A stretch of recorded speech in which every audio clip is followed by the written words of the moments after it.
తెలంగాణ ప్రజలకు CM Revanth Reddy good news చెప్పారు.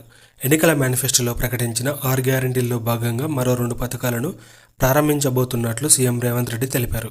ఈ నెల 27న సాయంత్రం 500 రూపాయలకు గ్యాస్ సిలిండర్, 200 యూనిట్ల ఉచిత విద్యుత్ పథకాలను ప్రారంభిస్తామని చెప్పారు.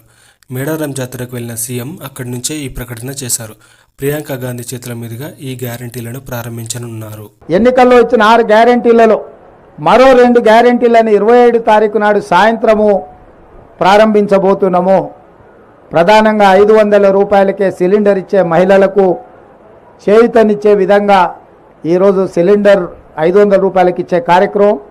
రెండవ కార్యక్రమము పేదవాళ్లకు 200 యూనిట్ల వరకు తెల్ల రేషన్ కార్డు ఉన్న ప్రతి పేదవాడికి ఇంటికి ఉచితంగా విద్యుత్తునిచ్చే కార్యక్రమాన్ని ఫిబ్రవరి 27 తారీఖు నాడు సాయంత్రము ప్రారంభించబోతున్నాము. మరిన్ని ఇంట్రెస్టింగ్ వీడియోస్ కోసం మా ఛానల్ని సబ్స్క్రైబ్ చేసుకోండి.